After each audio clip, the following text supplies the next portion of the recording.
So yes and no. This is a joke that gets thrown around on the internet sometimes. That what's the time difference between archaeology and grave robbing? And the distinct difference is that it doesn't have anything to do with time. It has to do with recording and taking pictures. Because you're not going to do that when you're grave robbing. Everyone, all backgrounds, all ages, all genders, and all walks of life deserve an education. Come be Everyone, welcome in for our kickoff show. Tonight, we're kicking off our 2026 Women in STEM series with none other than the one, the only, the legendary, the incredible, the person I've met in person, MelissainDenile, a real-life Egyptologist, educational streamer extraordinaire. Ma'am, welcome on in. Thank you so much for joining us today. I'm so glad to be here. Absolutely. Now, we're going to be going over some questions from the audience. We've got a bunch of questions that I have as well. Let's go back to the very beginning, Melissa. The very, very beginning. When did you start knowing that you wanted to be into Egyptology? Like, where did that come from? I always say it came from two kind of main places. When I was a very little kid, I loved to read a lot. And my favorite book series when I was a kid was the Magic Treehouse series. And the second or third book is called Mummies in the Morning.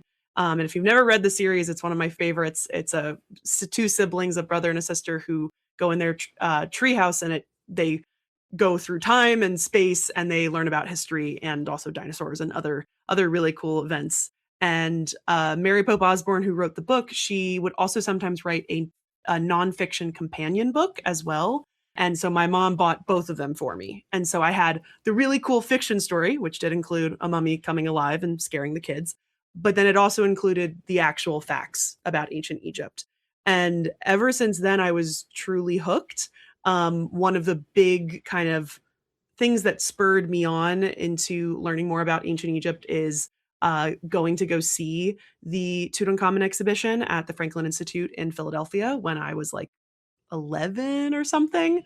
I notably ditched my parents and my family because I knew everything that they were coming up and telling me. They were like, "Oh, did you know this? Did you know this?" I'm like, no, I already knew that. I've read that before. And I was very convinced that the mask of Tutankhamun would be in the very last room of the exhibit, because that's just the cool last thing to show. So I ditched everyone and I went to get the last room and was extremely disappointed that unfortunately the mask does not leave Egypt pretty much ever. And so it was always sort of like a vendetta that I'm like, okay, I have to go see it one day. I ended up writing that in my like grad school essays because it was just something that I was like, one day I will finally get to go and see this. But I took a very windy path. There was a large gap, sort of like I always liked Egypt, but there was a very large gap in high school into early college that I didn't know anything about archaeology or history, and I didn't have any sort of interest in going into it. The joke is that I mainly went to school for creative writing because that was what I was really into in high school, and writing novels. And archaeology was going to be my backup job, which for anyone who knows anything about archaeology, it's not a backup job type of job because it pays nothing, sadly. But as soon as I started taking classes in archaeology and history, that flipped so quickly. Creative writing was the side thing. And I was like, wait, you can actually get jobs in this. And that was more, I was on just plain old archaeology, excavating. Probably would have gone into cultural resource management or CRM, which is the vast, vast majority of archaeologists who work in the United States do that. And then I got back into Egypt by taking one class when I studied abroad at the University College London. They have a museum called the Petrie Museum of Egyptian Art and Archaeology, and our Egyptology class was in the museum. And I got to touch artifacts, and I was like, oh, now I'm in deep. Now I'm in deep. That's what I want to do. So it's almost like that class led to that rediscovery as a kid of being in that museum, right? And running through and trying to find King Tut's mask, except now you get to actually handle some of the artifacts. Oh, yeah, absolutely. It was something that I was so excited to be able to actually have access to that. And the thing that really kind of clinched with me is that I'm an artifacts person. We would call that like a material culture person. Like, I'm not a linguist. I have done archaeology, I have done excavation, but that is not what I actively do. I love artifacts and I want to use those and to teach people about ancient Egypt and about the history. And I love imagining the people who would have owned these objects. And so being able to like actually touch something, even if it's not like, if it's just a random piece of pottery, like something that is so utilitarian, something that is not nearly as fancy as King Tut's mask, like somebody still touched this, somebody still made this. What can we tell us about that history of that person? So, what are the, I guess, the different fields that you could have picked going into Egyptology? And with that, how did you make your decision on the artifact side of things? Like you said, you were also in the field, collecting, and then now Mhm. in the museums as well, like curating the pieces. Like, how did you find your favorite, and what are could have been other avenues that you could have gone down on? There are so many other avenues, truly. And I think the unfortunate part is that like it just every so often it changed. Like one little thing that would happen in my life would suddenly change it. So for a while was I was just enthralled by any archaeology. And so I needed to get any sort of experience. And so I was mostly doing volunteer excavations on the East Coast of the United States, which is like not my time period, not what I'm learning about. I'm not learning about those artifacts of that time period. I am just, as we love to call them, a shovel bum.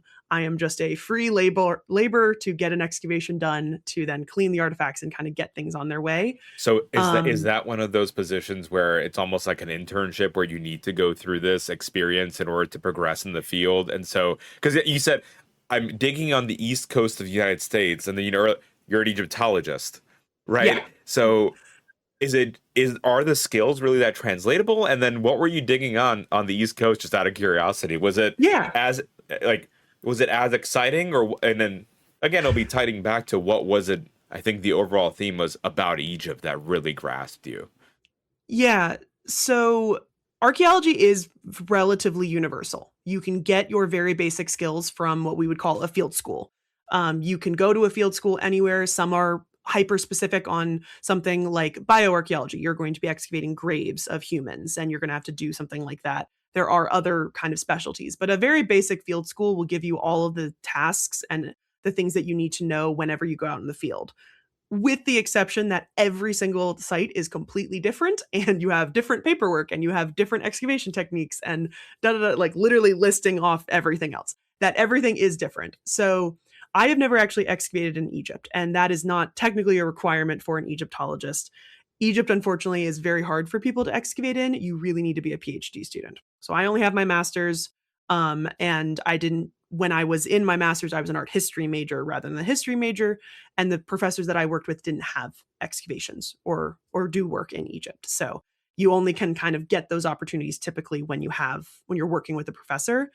And But it sounds like the the permitting too that you were learning about, and yeah, just all the requirements to go into a site. Like you were saying, it's different for every single site. I can't imagine everything. then that a professor could just say, "I'm just going to sponsor you without an established history in Egypt," right? So that's going to be a very, Yeah. very niche set of Egypt is skill. hard Yeah. because you need security clearances most of the time. That's like the big thing, is that you need a security clearance to be able to excavate.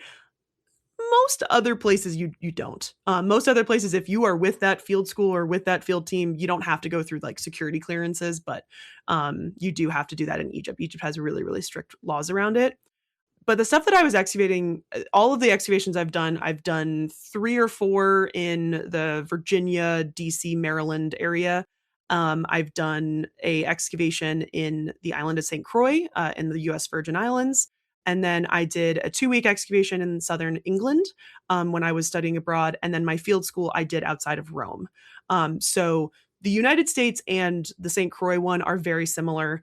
We're looking at like after colonization. You're also looking at specific sites. So I worked on a, what is that, 17th century plantation site.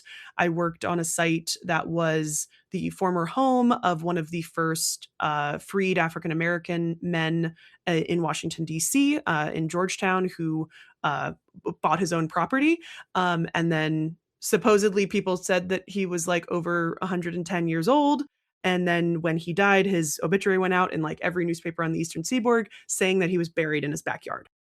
So the person who was doing this was a grad student who was doing this excavation and needed volunteers. And she was pretty much looking for him. We did not find him.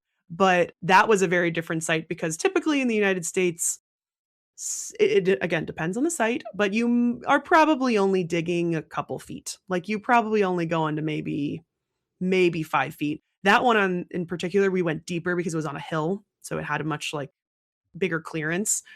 But when I was over in Rome, I was digging my height in a day, and I'm 5'11", and like we were digging so much because the section of the site that we were on had never been opened before, and we were looking for Roman occupation layers, which essentially is the layer that the Romans were actually working on and living on. The unfortunate thing is, because the Romans are older, there's a ton of stuff above, all the Christian layers, all of the medieval layers. So what is unfortunately sad sometimes is that it also depends on what your scientific question is for the excavation. Because a group could come into that site and say, oh, can we go look at the Christian church that is in ruins right next to this giant Roman site? Yeah, sure. That's your research question. That is what you want to research. So you were going to look for these Christian or medieval occupation layers. Our group is over on the other side, and we're looking for the ancient city-state of Gabi, which is what the site was called. So for the most part, we're kind of just trucking through these thick layers, not really caring, unfortunately, what is in there. We keep everything. You always have to record everything. You have to keep everything, but it's not as nitpicky as a layer in the United States where history is not technically as old for the most part. So when you were digging down to these further, deeper layers, like you were saying, if you need to bypass a certain layer, there is no bypassing beyond just digging through it. You'll collect those specimens as you can and then just put them off, presumably into storage for anyone else who might be interested in the future. But like you said, if you won't get the same level of resolution of the data. Does it also matter? And this is probably a very naive question, but I would imagine what you dig into is very different at these different sites. Like the consistency of the dirt or stone. I know it's like, it seems so fundamental, right? But like, how does that change of your just your approach and what you use and like your depth, your height in a day versus like 5 feet? Like how do you decide this, Melissa? So for the most part, so it depends on obviously if you are working at a site that has documentation. So like if you think of most United States sites, they are going to have some sort of record of who owns that land. And for a lot of times you can actually go back pretty far and say, oh, I actually know exactly who owned this land all the way back into the 1700s. So you collect all of that data before you even start digging. So you can figure out exactly the history of the site. So for example, one of the sites in Virginia that I've worked at is a plantation site. It had a plantation house at one point. We know that it had a laundry building and another building.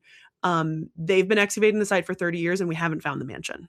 Like this is a massive mansion and we still haven't found it.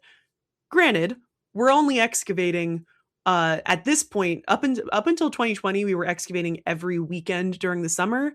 And then after 2020, we've only been excavating once a week or one week a year. So it's a very slow going process. A naive question we do for it you. for our kids' archaeology camp. I'm sure you get this question all the time. Why don't we just use radar?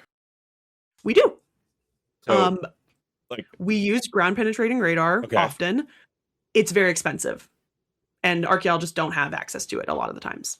So funding for this field is much like funding in everywhere else that we've talked about here on the stream of like, it's just very low and you're utilizing a really expensive tool. So do you think if I gave you just a big pile of money, if you use that type of radar, would you be able to more easily find this mansion? Or is it one where the layer depths that you're going into, like you just need to be going classic digging at this point? So yes and no. The difficulty with this site is that we are butting up against a road and houses. I suspect the house is underneath those houses. So essentially what happens is, for the most part, we only need to do one radar. So they years ago did a GPR radar of this site. And so we have that and we will reference that every single year that we go out and do it.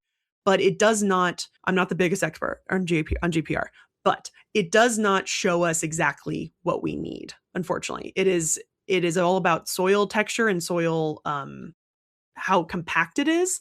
And it sometimes will show like metal objects, but like metal objects can be literally anything, like a spoon that somebody dropped in their picnic 2 months ago. And so it is helpful, and we absolutely do use it. It's just often you use it once and then you come back and you reference it every single year. And it definitely does work. I suspect, unfortunately, that we have the limitations of we're like literally butting up against the fence on this area, and then there's a street and then houses, and we're up on this very, very tall hill. So it could be anywhere there. This past season, we thought we found something because we found a huge layer of bricks. So we thought it might be chimney fall, like the chimney essentially had fallen at one point. And then we went underneath it and there was nothing there. So, but the thing about soil, you're right. Soil is completely different. Virginia red clay is some of the worst dirt to excavate. It is bright red. It will stain any clothes you have. And you literally can't push it through a sieve. You just can't. It just like, it's so thick and awful. But my site in Rome was relatively nice. And we mostly were using shovels and pickaxes or mattocks rather than the tiny trowels. Really, the tiny trowels are only when you're digging in kind of slower, more methodical. So when we were going through all those layers, we were mostly not using trowels. Do you have a preference? I know that's, again, weird question. Do you have a soil preference that you like to dig in? Oh, there's loam. Have you ever heard of loam? We got so. Oh, I wish do I have it? I might have it. I would love if you had some dirt behind you. One of the most expensive books that an archaeologist can ever own, and most archaeologists don't own it because it's so expensive. It's going to be, hopefully, making sure everyone can see this. This is a Munsell soil book, and I am only lucky to have it because my uncle works for the U.S. Geological Service and gave it to me for free. This is like an over $100 plus $200 book, and all it is paint chips. So this allows you essentially for all of the colorblind people in the world and people who just don't see colors exactly the same, this allows you to color exactly what color your soil is and with a certain code. So there's like for Virginia and for a lot of the East Coast, it's your 10YR page. And so this is like the standard colors of all the soils you would get. And then these books also contain information about different types of soil and like charcoal, the amount of charcoal that can be found in a unit. But no, anything but clay. Loam is nice. Sandy loam is a little weird, but sandy loam or loam is a pretty good one. Almost sounds like a Dr. Seuss character, Sandy Loam Home. Yeah. So we're gonna progress in your story, Melissa, of like how you came to be the incredible Egyptologist you are today. But I am just fascinated by some of these techniques. So, for example, like you're doing these like dig sites as requirements for your degree, right? You're going to all these different places. What do you do if you like you were saying, you think that a particular site, the answer to your research question is under someone's house or a parking lot? Is that? Parking lot is potential. It has been done. Look up the excavation of the body of King Richard III, who was buried underneath the parking lot. That is successful. That was actually excavated. For the most part, although in the past this has been done by archaeologists and explorers alike, archaeology cannot disturb the current lives of people today. So there are unfortunate stories, especially in Egypt. There's a site in modern-day Luxor, ancient Thebes, where on the West Bank is all the tombs, Valley of the Kings, Valley of the Nobles, and a section of the Valley of the Nobles, there was a modern village on top of it. Unfortunately, a lot of their houses were either in the tombs or were flooding tombs with their plumbing, and the Egyptian government ousted the entire group so that you could get access to tombs. And it's just not appropriate. It's not ethical, unfortunately. So one of the things, like I would say like at least like 80% of the archaeology that is going on every single day for 24 hours all over the world that people don't know about. For the most part, these are not things that are going to make the news. These are not things that are going to be breathtaking, amazing finds. we have what we call cultural resource management, or CRM. These are entire companies or parts of companies that help do archaeology before development. And so if they tear down this house and they're going to put an apartment complex, they're going to put a grocery store. In particularly old parts of the United States, there are certain cities that have very strict archaeological laws that, just like you would go through planning and zoning when you're building a building for whatever city or county you're in, you will also have to go and hire an archaeologist to investigate it. That means doing the physical research, looking at all the different stuff. But then it also means determining, okay, do we have to excavate? How long is this going to take? How long is this going to disrupt construction? Because for a long time, archaeologists would come in and it would disturb construction because it would be unexpected. Now it is starting to get written into a lot of laws so that construction companies and development companies can expect it. So they can put that into the budget. They can put that into the timeline. Okay, archaeologists need a week to take over the site. But the thing about it is while we would love if you find a Roman road, like genuinely outside of Rome, there's a McDonald's that they were building and they found a Roman road underneath. So they put a glass floor in the McDonald's and then you were allowed to go outside and you can walk along the road underneath the McDonald's, which is really cool. We would love to be able to do that with everything. It is not possible, both financially and just not every site is interesting. Hate to say it. Not every site is interesting enough to have sort of an open air mini museum because that not only would disrupt the actual development and that would have to be put into the plans and do something like that. It would then also, somebody's got to go upkeep it. Somebody's got to go make sure people aren't running around in there. Like it is exponentially just extra things. And so archaeology, while we are studying the past, we have to respect the future and we have to respect what is going to come on from this. But the best we can do is preserve, record, and share everything that we have found. And so I think people don't realize that archaeology is going on like 24/7, but you are never going to hear about these groups because a lot of times they actually are under NDAs or confidentialities because they're working with these development companies. And they only are working, they'll work in one location for 1 week and then they'll work in a next location for next week. They're very quick, efficient archaeological excavations. You mentioned that some sites just aren't interesting. How does one decide? Because I mean, that seems like an impossible decision, right? You're going to potentially wipe off very important part of human history. And what is the dividing line of this is interesting enough that we should keep this and stop construction and we need to make this like a whole museum monument versus put a Burger King on it? In my opinion, it has to have actual ruins. There are plenty of archaeological sites that don't have a single ruin. That we have two different types of, when you're going through archaeological sites, you have artifacts and you have features. Artifacts are anything that is small enough that can fit in a bag or in a box or something. A feature is something that is too big to fix into that. So that can be a stone wall. It can be anything like that, a hearth. But then it also can be a soil discoloration that shows a fence, that there was all these post holes that made that fence. Not every site is going to have permanent ruins like that. There are plenty of sites that everything is just made out of wood. It's made out of organic materials. It just decomposes.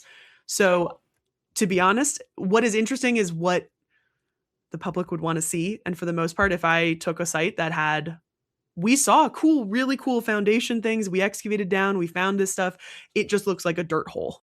That is kind of what I would say is like what could be a good tourist attraction and a good thing to preserve. Because the other option is, in some cases, you can pick those ruins up and you can move them other places. That has been done many a time. There are many temples that were in Egypt that were going to be destroyed by the building of the Aswan High Dam and Lake Nasser.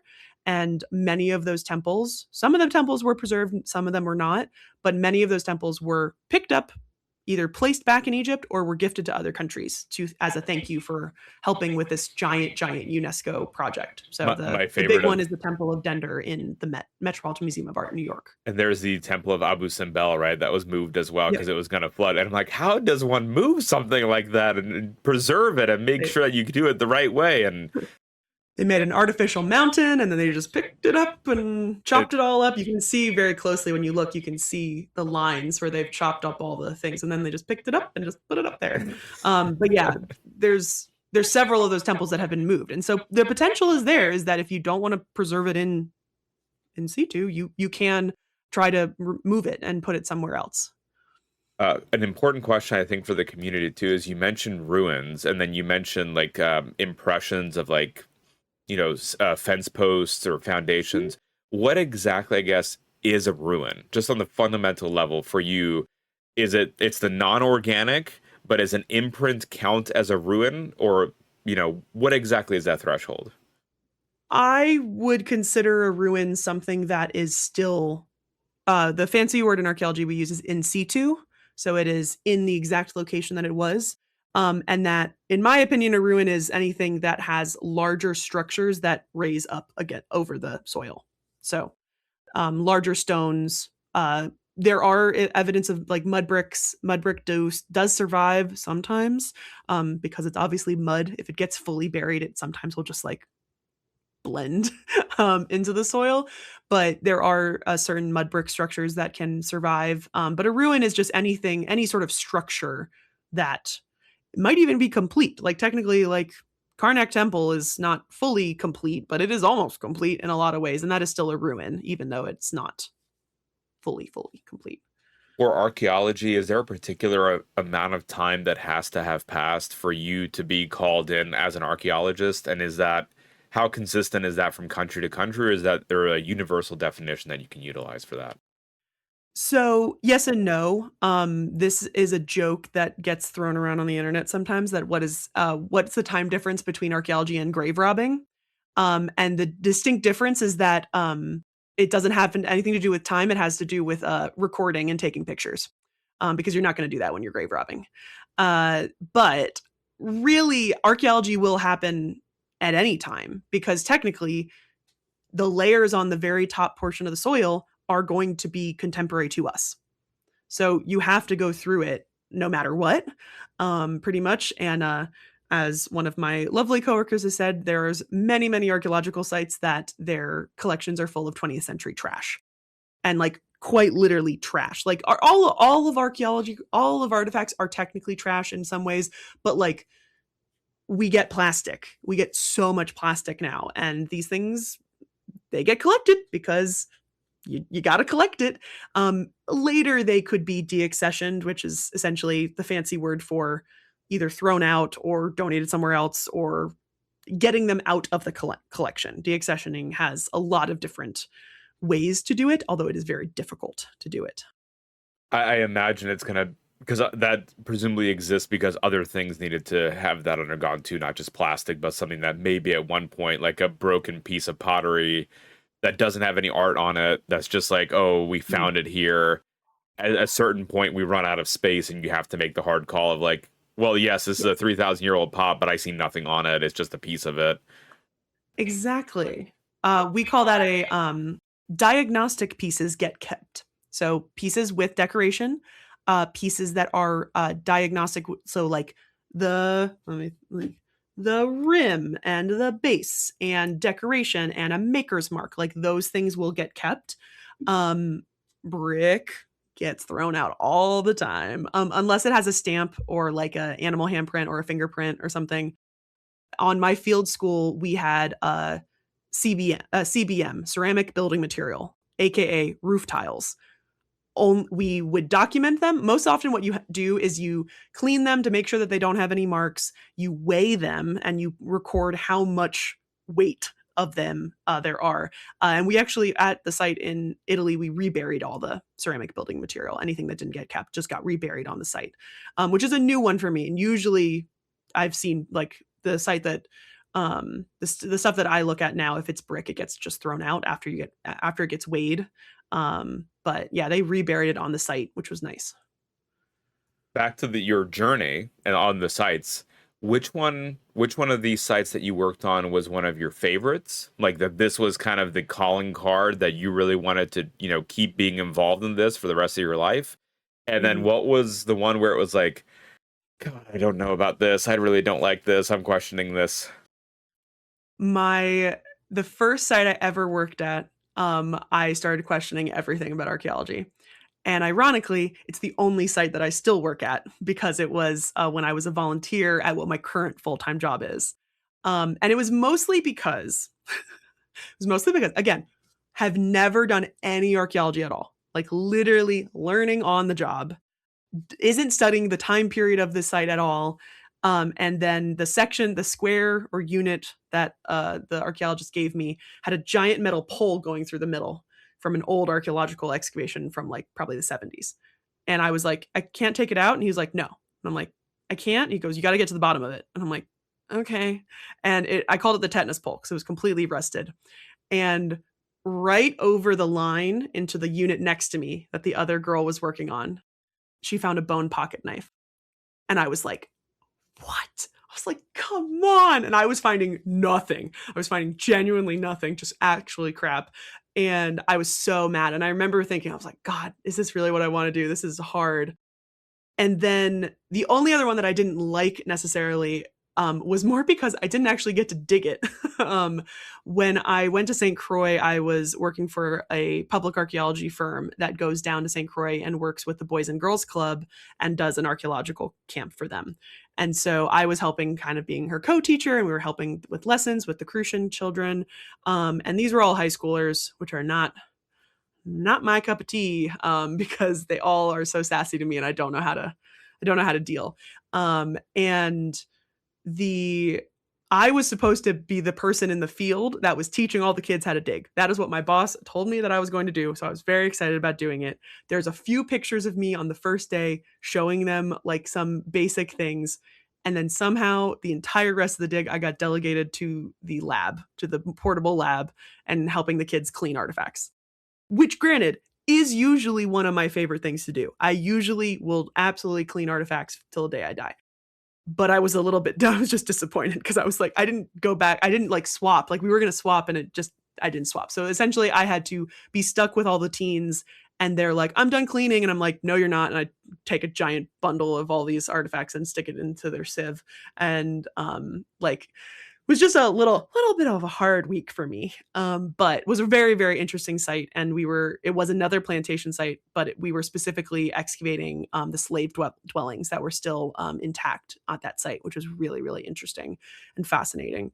But my favorite site is definitely my field school site, even though I never became a classicist, so I never studied ancient Rome. It was super, super cool. And we learned so many different things within that because it's your field school. So we're learning about bioarchaeology, we're learning about zoo archaeology, we're learning about mapping and geographic information systems. And then it was just like a beautiful site in the Italian countryside.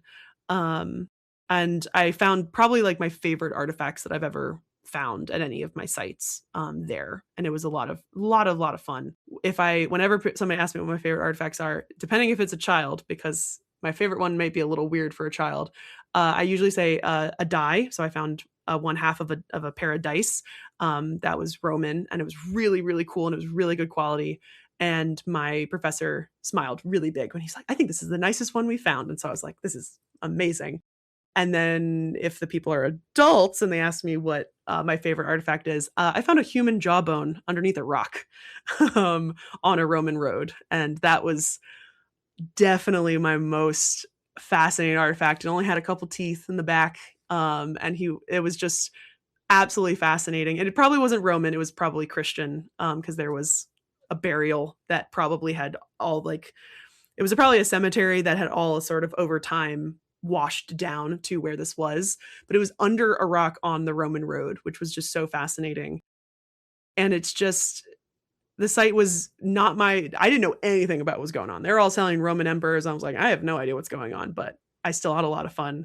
Got to live in Rome for 5 weeks, go see Pompeii with with other archaeologists who like would have a great time going to these archaeological sites. So that was also really fun. When you found the jawbone, did you have to go into almost forensics mode? Like, were you able to try to identify what he or she, like, could you figure out he or she, could you do any DNA testing, what they died from? Or like where is the extent of, digging in the dirt versus then that lab work and the sample analysis come in, and how, like, what is the follow-up to something like that? So the basics of a field school, typically it depends. So like our field school, we had a mobile lab, but that is just cleaning. That is just cleaning the artifacts and then packaging them. And then the evaluation is more done by the heads of the excavation and the PhD students who are working on the site. So that all happens much later. In some places you ship the artifacts back. So like this was a University of Michigan excavation and the University of Verona. Egypt, none of those artifacts are allowed to leave. So if you want to do like lab work, you have to go back to Egypt to do it. But that process is very long. It's very long. There's the potential that you can, like, let's say most excavation sites you're going to be excavating in the summer. Maybe you'll be able to go back in the winter to go and do some of that lab work. But unfortunately, a lot of archaeologists, especially from universities or museums, they're working the other half of the year. Like they're excavating in the summer because that's when they have off to go excavate. So they have other duties to do it. But I did have a friend on the excavation who was training to be a bioarchaeologist. And so she was given a little bit of insights. We were trying to figure out sex, but I don't think we were able to figure it out because it's just a jawbone. If you had a skull, we would have absolutely figured it out. But that is one of the weird paths that I really considered taking, and not just bioarchaeology, but forensic anthropology, which are separate things. When in my undergrad, I had very little actual archaeology classes because I essentially picked the wrong school. Again, remember, I was going for creative writing. I picked a very bad school in comparison for archaeology at the time, and then didn't leave it because I liked it too much. And we did have a professor come and teach forensic anthropology classes. And so the kind of difference, bioarchaeology is the study of like human bones that like you can figure out cause of death. You can figure out kind of all of those things. Some people go into trying to figure out people's diets of that time by like examining teeth. The forensic anthropology is all of that, but it is made to solve a crime, because the only bodies that you're looking at are usually victims of a crime. And so that is sort of the modern angle of that lens, is that you're the modern people and then the ancient peoples. And so I took 2 forensic anthropology classes and I loved this teacher. She was amazing. And I was like, whoa, this is really cool. And I really liked working with human remains. And I liked that aspect of tell me your story, tell me your history, tell me your story. And then when I really got down to it, I was like, I want to work with bodies that have been dead a really, really long time, because I don't want to have to deal with the consequences of getting forensic stuff wrong.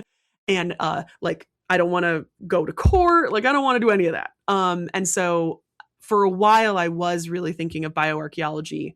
But I never pursued it because we didn't have any more classes about it. And I would have had to pretty much go to a different university if I really wanted to study it. But that is one of the fields that I was very close to, like, okay, wait, this would be really, really cool.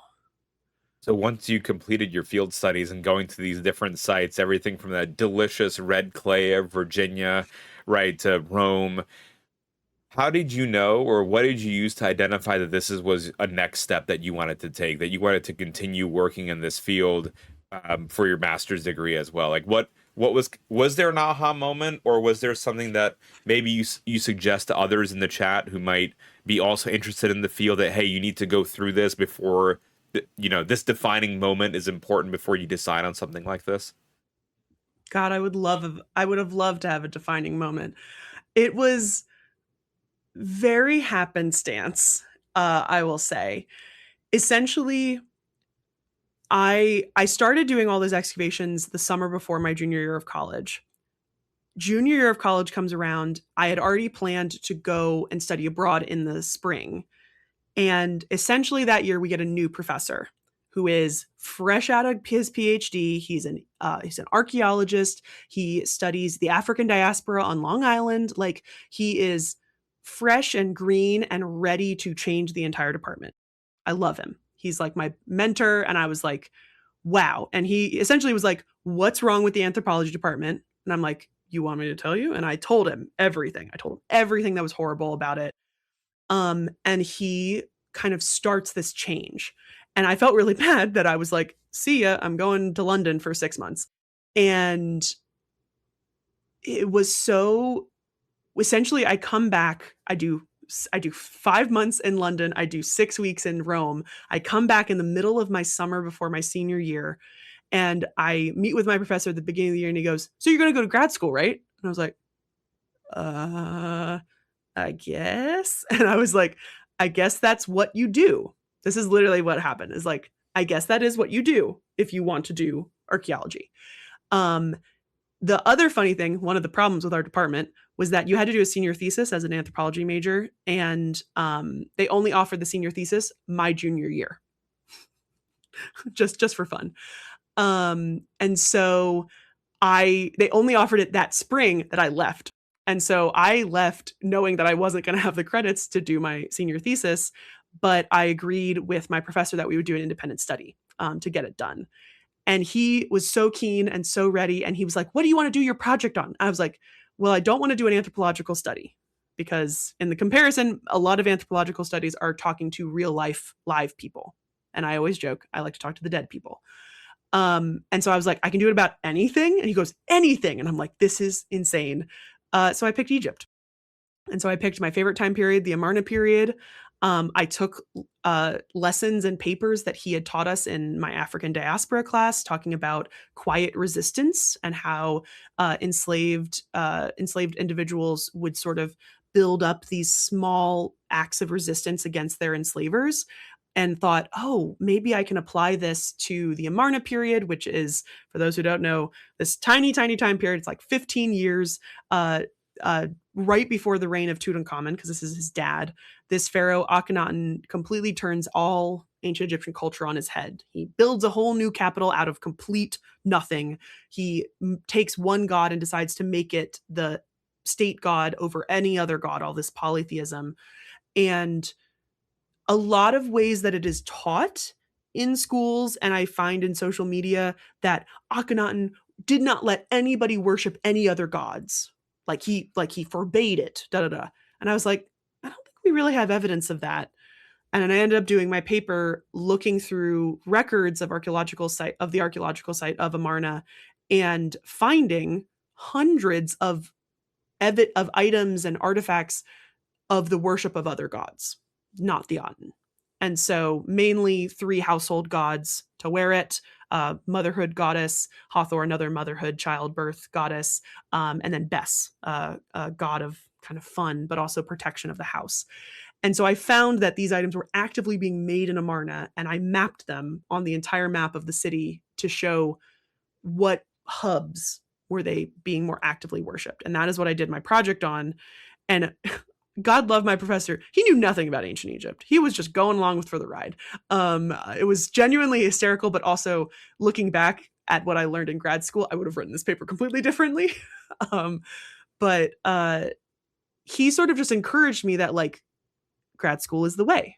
That is the way to do it. And I was like, okay, I guess that's the way. And I'll say that I jumped in completely head first and hit my head on the bottom of the pool. Like, it was not a good decision. And luckily what happened, essentially, I ran out of time to take my GRE, which is the grad school sort of SAT. So I decided to take a gap year.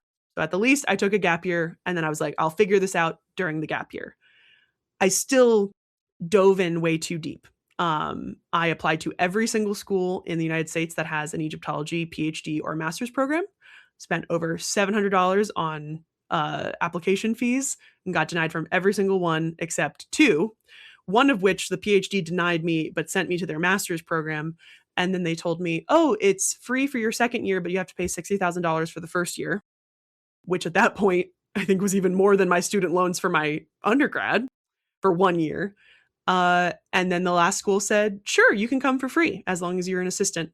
And I was like, I guess that's where I'm going. And it literally, this is how it happened. And it didn't click that this was not the best decision until about halfway through the 2-year program, and realizing I should have gone more general. I should have gone public archaeology. I should have gone public history. I should have done museum studies, because what I really discovered was I didn't want to be a professor, which is sort of the standard if you go and get a PhD eventually. Um, I didn't, I wanted a 9 to 5. I wanted to be able to go to work and then come home and then not do work. Because I had, at that point, been in school for so long. And that is just like, I can't do it anymore.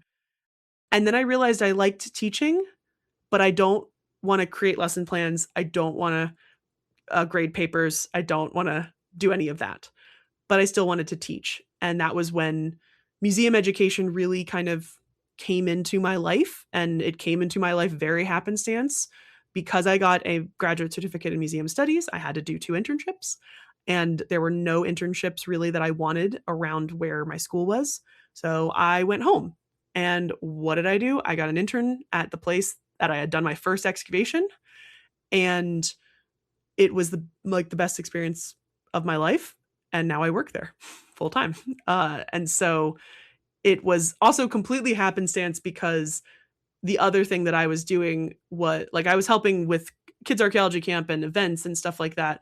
But the best part was that one of the archaeologists said that he had a research project for me, literally about an ancient Egyptian mummy that went on display in the 1830s in that city. And I was like, what? Did you just plop the perfect project in my lap? It has become my, like, besides my thesis work of in grad school, has become like my baby. And I have done many lectures about it on Twitch and talking about it in a lot of different ways, because I love that mummy so much. What does the work on that look like? Like, what is your day-to-day working in the museum, working on these projects? Like, for someone at home, right, there's kind of this image of an archaeologist that we get from movies and TV shows. Yeah. There's twists of that are not correct, right? So what does the day-to-day look like? What does a general day-to-day look like for the archaeologist, and what does the media get wrong? So if someone is out there wanting to be an archaeologist, what are you actually doing? Yeah. So the CRM archaeologists that we've talked about earlier, the cultural resource management archaeologists, those are the ones that are going to be in the field like 9 to 5, Monday to Friday, most of the time. But they are traveling very often hours away. One of our lovely friends on Twitch, Runemeister Chris, is a CRM archaeologist, and he's been at a site for a month, living in a hotel. And so those are the kind of standard that you would think, oh, that those people are they're excavating all the time, they're doing paperwork. Eventually those artifacts will go back to a lab. You can also be a lab archaeologist, that all you're doing is working on the collection, cleaning it, cataloging it, labeling it, and then doing research on it. In our museum, it's a little different, because for the most part, the archaeologists are not actively digging, because we are sort of that middle ground of, when a developer wants to create a new development, they have to go through us. So we do a little bit more research, but one of the archaeologists is the collections person. One of the archaeologists is the education person. One of the people, he loves maps. He can do anything with maps. He can figure out photos exactly where it is in our city very well. And then on my half, I'm the museum educator. And so museum educators, it differs based on how large the institution is. Many of them are part-time, many of them are volunteer. In larger institutions, a museum educator would be the person who's creating the lesson plans, scheduling lesson plans, like creating educational content for new exhibits, but they are often not the people who are actually working with kids or working with adults or doing tours. Those might be docents, those might be volunteers. That's like in the big, think like the Metropolitan Museum of Art. That is like what that standard is. In smaller museums, you wear so many hats. So I run the front desk. I put in all the cash register. I sell merch. I sell tickets for a couple of our museums. And then I go either in our museums, or I go to schools, and I teach our archaeology lessons, which are about archaeology at our site. But I I literally on Friday helped the education archaeology coordinator to install 5 new exhibits. So that's what we did all day, cutting out foam, making sure artifacts were in stable condition so that they could put in. But we do everything. You can, and then ironically, I also, for my job, make short form content for our social media, which is hysterical in the differences of what I do on MelissinDenile on TikTok and Instagram and Facebook, and then what I do for my real job, which we make 3 videos a month, and I make a video a day for MelissinDenile. For kind of looking back on the journey, do you have any particular advice for women in particular who'd want to get into the field, and kind of challenges and difficulties that you experienced, and what you might tell those women watching and listening how to maybe navigate those? Or had you known X, you would have navigated this differently? I don't know what kind of field it is, but I know the biological sciences is very competitive, and it's not competitive insofar as it's a fair level of competition, right? There's a huge level of gender disparity. How is it, I guess, in your field, and what challenges did you face, and what advice would you have for folks? It is definitely becoming a woman-owned field, for sure. It is kind of funny how when I started off, I was surprised when people would tell me, "Oh, no, archaeology is like a male-centered field." And I'm like, "But everyone in my classes are women." Like, literally, I until my second year of grad school, I only had female, like, cohorts.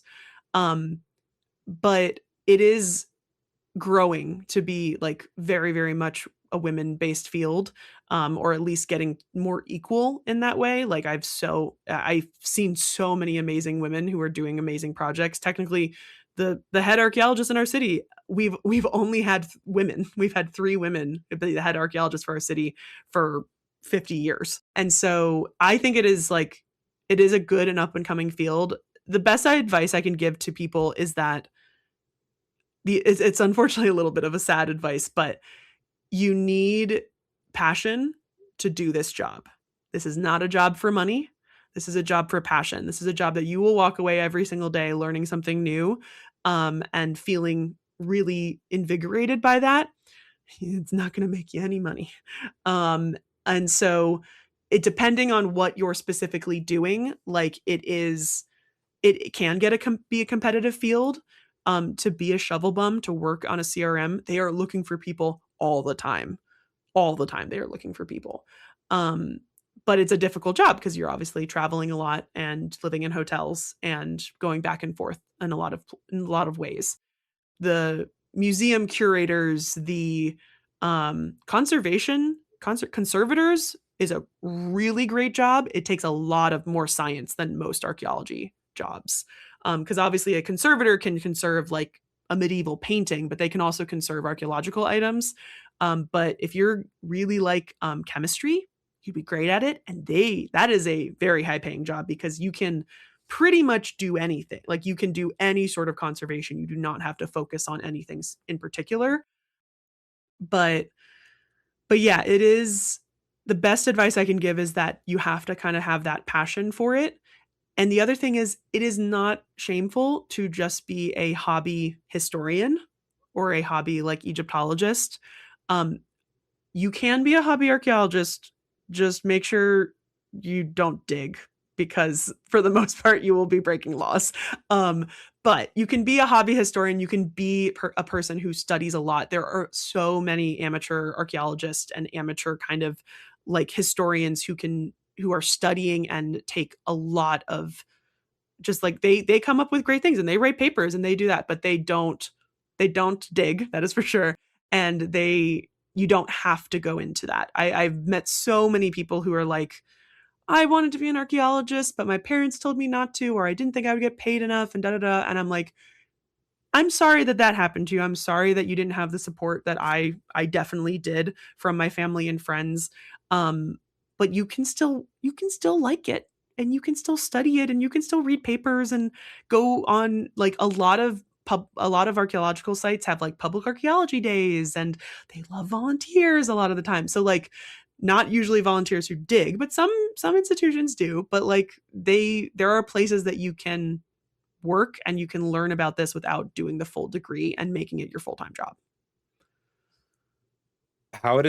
So this, you mentioned it at the end of doing the social media post. How did this journey lead to you streaming on Twitch, right? In particular on your passion of Egyptology. Like it's, you're going on field sites and you're working in the museum. How did you come across this media as a effective way to communicate the beauties of Egypt? Yeah, so MelissinDenile started 5 years ago in 2020, and it started out of a pandemic because I graduated grad school in the pandemic, which had a lot of pluses and minuses because I didn't have to go into the museum and do any of my assistantship work. I didn't have to clean the gallery and do anything like that. I just had to sit in my apartment and write my thesis. So it worked out a lot of ways. But the problem, what happened is that I was also doing this graduate studies certificate, and I still needed 2 more classes after that 2 years. And the only time that those 2 classes were being offered was spring of 2021. So I had like 6 months where I had to leave Memphis. I could not afford my apartment. I lost my assistantship because I graduated. I went back home and I couldn't really get a job because I knew that I was going to have to take these 2 online courses for like 1 semester. So I knew that I had like a couple months where I needed to just do something. And one of my very good friends from college had started streaming on Twitch, literally maybe a month before, maybe in August of 2020. And I saw how much she loved playing video games, and she gave me a lot of confidence to start streaming on Twitch. But MelissinDenile itself started only 2 months before I started streaming on Twitch, mainly posting blog posts and Instagram posts that would send you to the blog. And it stemmed off of essentially that in grad school, I had made a blog called MelissainDenile, which was about the imposter syndrome that I was getting from grad school, being an Egyptology student. And so I had only maybe posted maybe like 3 or 4 blogs. And when I decided to do this, I couldn't think of a better name. I was just like, MelissinDenile's too good. I have to do it. I have to continue with it. So the WordPress got converted. All the old blogs went away, and I started blogging multiple times a week. I was just writing and researching constantly and posting on Instagram. And I only delayed starting streaming on Twitch because I was teaching a course. I was teaching an online course, and I was like, I can't do these at the same time. And so September 28th, 2020 is when I started MelissinDenile, and November 20 something, I think it's also 28th or something, is when we started streaming on Twitch for the first time as part of that. And then only like a couple months later did I actually start making short form content and posting on TikTok. Like TikTok is more recent to me than Twitch is. And we started with doing a discovery tour of Assassin's Creed Origins because I was terrified of actually playing the game because I had never played a game like that before. I subtly decided to stream on Twitch because I had bought that game about a year and a half before because I had gotten it for $11 on a really big sale. And I had always wanted to play it. And I thought, hey, people probably want to watch an Egyptologist play it, so we might as well play it. And that's how everything on Twitch started. So tell us a little bit about the stream itself. Like, what kind of content do you do that for people who don't know? How do you blend that history and the love of Egypt with things that maybe make it a little bit more accessible to people, like, video games? How do you find like doing presentations, and like what does the MelissainDenile look like? Yeah. So MelissainDenile at the moment is I stream 3 times a week, usually Tuesday, Thursdays, and Saturdays, unless something comes up and gets switched. And then typically during the week, we play video games, and we always have little discussions in the beginning where you can answer questions about ancient Egypt. The video games range. So at the very beginning when I started streaming 5 years ago, we were only playing Egyptology games. I've been slowly running out. So we've been expanding it to other parts of history, other parts of archaeology, as well as like we've done a couple linguistic games, we've done a couple museum-based games, and we do those during the week. Usually we have a Tuesday game and then a Thursday game.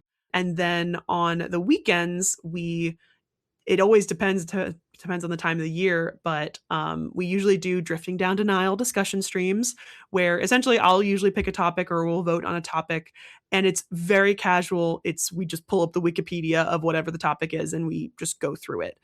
Usually these are topics that I already know a little bit about. If I don't know something about it, that then falls into our lecture series. So starting in March this month, we have our Beyond Denial lecture series. We are on season 4. And I do one lecture a month about an ancient Egypt topic, and then I get a guest on our stream as well. So I just announced this month, on this coming Saturday, I'm going to be talking about the Harem Conspiracy, which is the actual assassination of Pharaoh Ramses III and all of the court records that we have preserved after his death, which is super interesting. And then in 2 weeks on Saturday, we are going to have one of my lovely TikTok mutuals, Crazy Cemetery Lady, come on, and we are going to talk about both genealogy and funerary practice, because she both is a genealogist, but then she also makes videos about cleaning gravestones while also talking about the history of the person that is buried there. So we're kind of do a little melding of our interests. And so I'm actually going to talk a little bit about ancient Egyptian genealogy and what we know about that, as well as obviously ancient Egyptian funerary practices. And then she's going to talk a little bit more about modern genealogy and such. And so we do that from March to roughly September. Sometimes we've gone to October, but March to September, 2 lectures a month. And then we just fill in with all the discussion streams. And we're finally back with our community game night once a month as well. And occasionally there is an IRL adventure to Egypt. Could you tell us about that experience, Melissa, when you got to go to Egypt? It was 2 years ago, and it was an absolute dream come true. Everyone, I think, assumes that you've always been like that people have been to Egypt if you say you're an Egyptologist, which is unfortunately not a requirement. And actually, one of my other grad school friends just went to Egypt for the first time, like last week, and she has her PhD. So it's like you don't necessarily have to, because it's just sometimes a hard country to get to. But yeah, me and my dad went for 2 weeks. We saw so many different sites, not even everything that we saw, but we spent 2 weeks in Cairo and Luxor. Just got to see we went into literally 11 out of 12 tombs in the Valley of the Kings, which usually you can only go into at least 6. But we had a special pass that allowed us to go into every single one almost. And it was an amazing trip. I tried to live stream from our hotel outside of the Sphinx. It was like barely working. But the fun, exciting news is that I am now hosting my own trip to Egypt in 2027.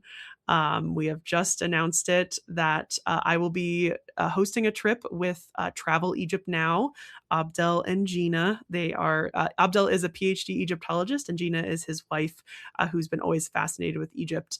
And we are hosting our first trip in February 2027, so in about a year. And we're going to see so many things. I'm so excited. And I'm so excited to get even more content. That always, like, I remember those streams, like how just excited you were about the prospect of being able to go. It just act like it's, again, that dream come true feel. Did you get to see the mask that you wanted to see when you were a little kid running through that museum? And how did that feel to almost bring it full circle? It was genuinely amazing. And there's a thing with Tutankhamun that and even Akhenaten and his father and the Amarna period, sometimes people describe it as like the gateway drug into Egyptology, because it is obviously Tutankhamun is like the most popular pharaoh. It is going to be the one that everybody is going to know. If you don't know anything about ancient Egypt, you know Tutankhamun's name. And the Amarna period is itself so unique because the art style is completely different, and it's just like there's just so many different things to it. And so a lot of people will say, oh, it's the gateway drug into Egyptology. Usually when you get in there, then you go and find something else that you get interested in. And so I like, I don't want to be the hipster. I want to be like, oh, I want to say my favorite pharaoh is Amenhotep III, and one of them that's not as popular. But when I went to Egypt, what was so obvious is that the only times that I cried, and I am a very emotional person and usually cry very often. The only times that I cried when I was in Egypt is when I saw Tutankhamun objects, and I was like, "Dang it!" I was like, "Dang it!" But I cried 3 times in the museum, and once was this was when I went was before they've gotten moved to the Grand Egyptian Museum. I did get to go see the Grand Egyptian Museum when I was there, but it was not fully open at the moment. So we saw them in their original configuration. It's a small room, and it only has his jewelry, his mask, and a couple of his coffins, the golden ones. You can't take any pictures in that area. Like, that was the rule at that time.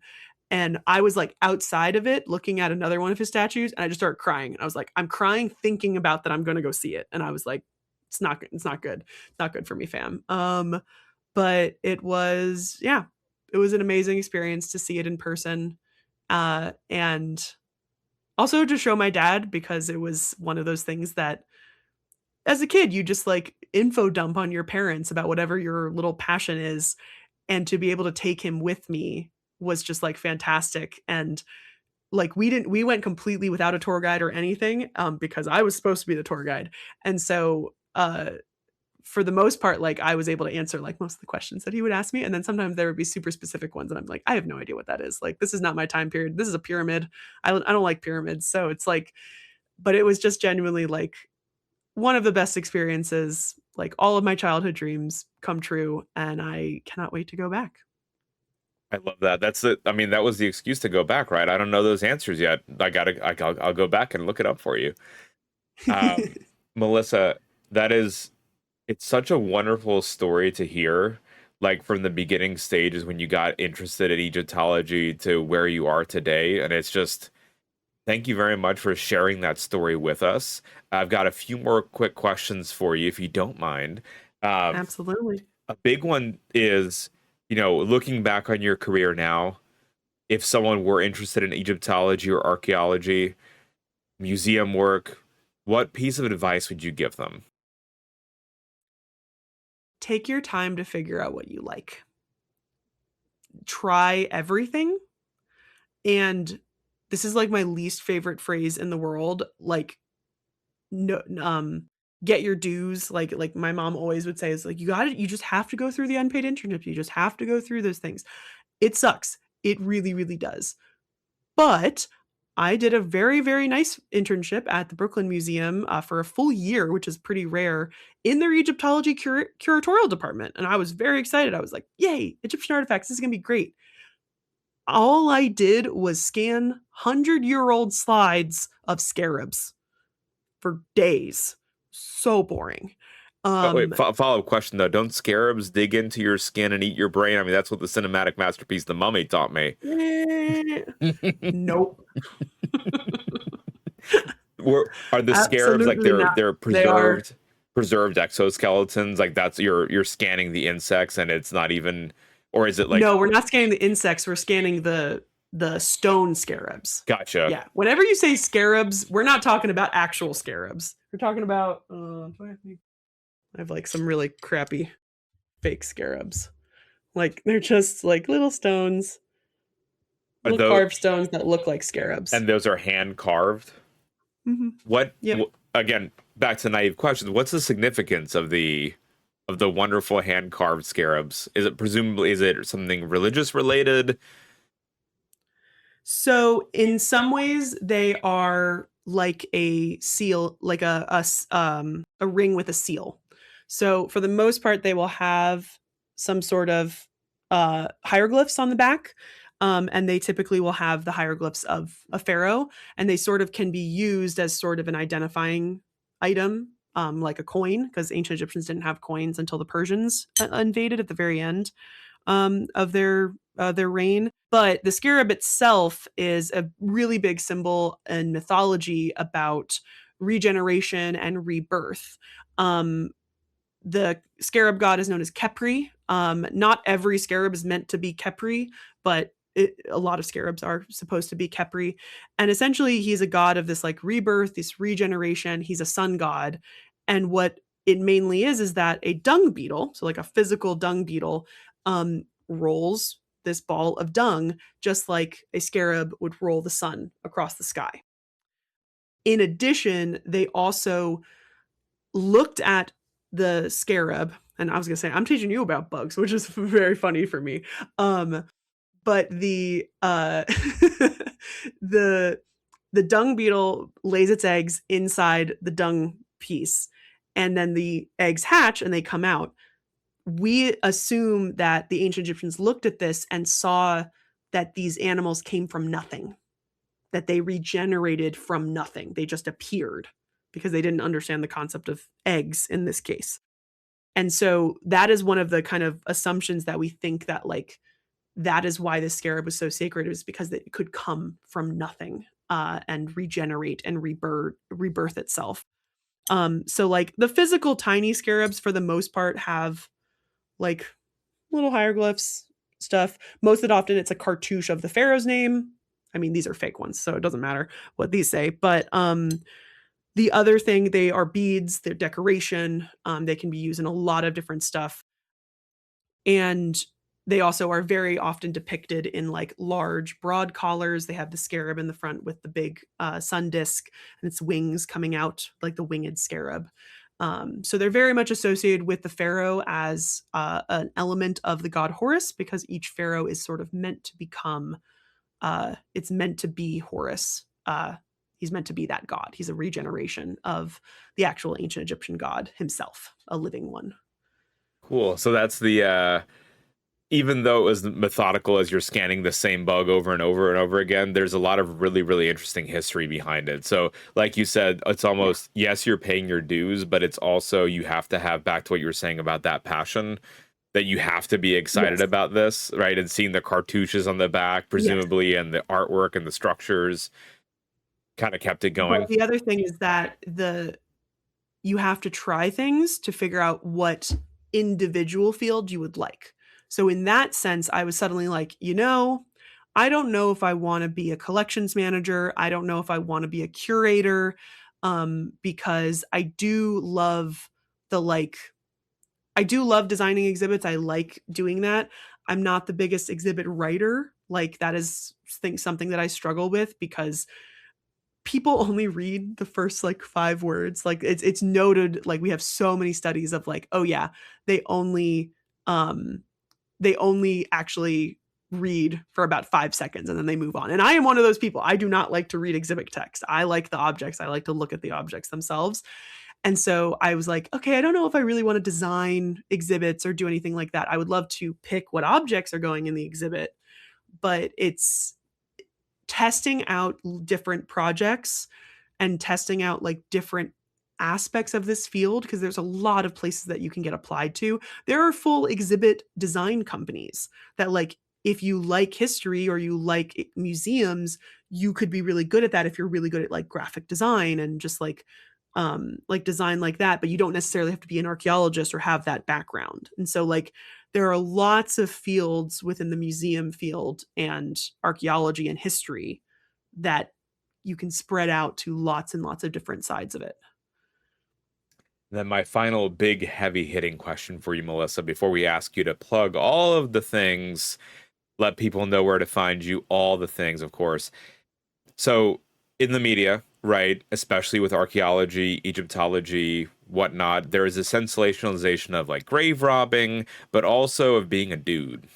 And it's always like, it was really cool that you were telling us that, there's takeover of the field now with women and kind of, making it your own. That's not necessarily what's seen in the public eye, right? Mm-hmm. However, you are a symbol, right? You're a leader in the field, and you're also an incredible woman in STEM. So what does it mean to you to be an incredible woman in STEM and to be a role model for the next generation? It means so much, because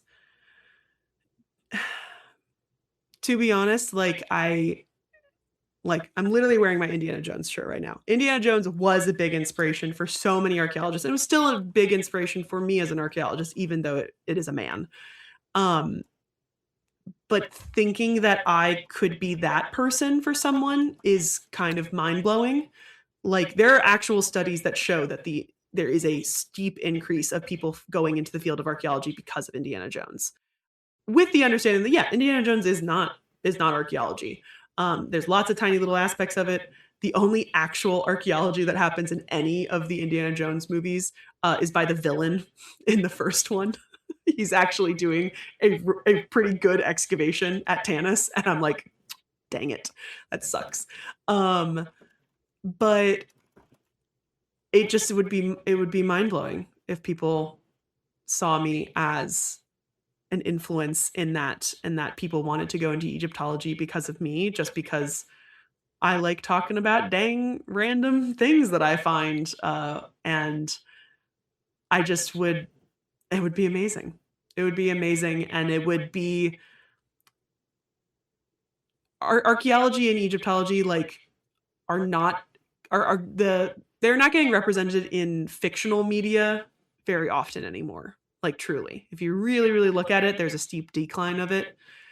And so, if that is stemming to now that they would rather the content that people are watching is more people who are experts in the field talking about it, and in a very chill format, not a fancy documentary, in just a we're wandering around and I just get to talk about whatever I want to talk about. Like, that is just absolutely inspiring and just makes me really happy to continue doing what I do, because I I'm sad that I didn't get to do I as my name suggests, I still have a lot of imposter syndrome from grad school, and it is very hard for me to put the Egyptologist label on myself because I don't have a PhD. Um, and thinking that people can actually get to still learn about stuff. Like, MelissinDenile is my passion project that allows me to keep talking about what I learned in school. Because if I didn't do this, I would not be focusing on Egypt at all. And my knowledge and my knowledge of hieroglyphs and everything that I learned there, I feel like would just have gone to waste. And so I'm very proud that I'm able to take what I've learned and shared it with other people. And thank you for sharing with us today, Melissa, especially in the chats, of course, has a bajillion more questions. I would love to hear so much more about your work. Of course, we want to be respectful of your time, but for folks to satiate that itch of learning more from MelissainDenile, from your lectures, your knowledge, and your time, where all can we find you? We've posted links into the chat and the show notes, but please plug everything and anything. It's MelissainDenile everywhere, and DENINILE is everywhere. I am mainly posting. So I post pretty much every single day on TikTok. I have a couple different series that I'm working on, but then those get reposted onto Facebook, Instagram, and YouTube. So if you don't have TikTok, don't worry, the videos will come out. They just may take a couple days to get out. I do also have a Patreon that it doesn't have a lot of stuff on it, but I do a newsletter. You just have to be a free member to get the newsletter on the Patreon. And then I do have an exclusive podcast. It's only $1 a month to listen to 2 different podcasts that I've been doing for a couple months now. One about an ancient Egyptian person and one about a modern Egyptologist called Voices on Denial. And then again, I stream 3 times a week on Twitch. It's usually Tuesday, Thursday, Saturday. Sometimes things change. Usually 7 p.m. Eastern Standard Time. Again, the lectures are all going to get announced. They've been announced on my Discord, but I'm posting them on my other platforms. I do like have a X and a Threads and all of that. I don't post on there. So mainly check out like my Instagram, my Facebook, or my YouTube. All of my past lectures, as well as all of my past guest lectures. You can check out the 5-hour lecture with paleontologizing that we did a couple years ago. Those are all on my YouTube. They are not cut down. They are the full stream. I don't like video editing. And then I've been slowly but surely also posting my discussion streams. So we did a whole series talking about the Royal Cache Tomb DB320. All of those are now on my YouTube. I just posted them all there. So I'm getting better at editing those down to go look at those discussion streams. And there will be much more to come. Awesome. Melissa, thank you so very much for your time today, for sharing your expertise. It was far too short. We may have to chat again. I think you and I have been talking about a collaboration. I really like the idea of the scarabs and the dung beetles, because there's a lot of really cool neuroscience on them. I would kind of fun love to to. compare the history. I would love to have you on our series because I literally just discovered the ancient Egyptian word for centipede the other day. And I was like, that's wild. Why do we have a word for that? Because I feel like I've never seen an image of a centipede. I wouldn't have thought there being centipedes in Asia. All right. Well, there we go. That's going to be an interesting rabbit hole to dig on into. Again, Melissa, thank you so much for your time. Everything. We'll see you again real soon, folks. Make sure to go follow MelissainDenile on all the socials, in denial in more ways than one. And now we know it's because there was a WordPress for it, too. I did not know that origin story to it. It's very in deep in my imposter syndrome that I still have, but it was even worse back then. Melissa, thank you so much. Really, really appreciate you. Thank you so much. I will stay around and chat if you would like, and I can answer some questions, but I'll just be in chat because I'm going to go to bed. Well, there's a bajillion fulfilling questions that we did not get to. So, folks, make sure you let Melissa sleep and maybe go to her show and ask her the questions as well, because I know she's very passionate about answering them. She even answers my questions about Imhotep and Assassin's Creed Origins and with an eye roll, but, she still answers them. Thank you again, Melissa. Bye, guys. Have a great rest of your night. Science is for everyone, all backgrounds, all ages, all genders, and all walks of life deserve an education. Come be one of us.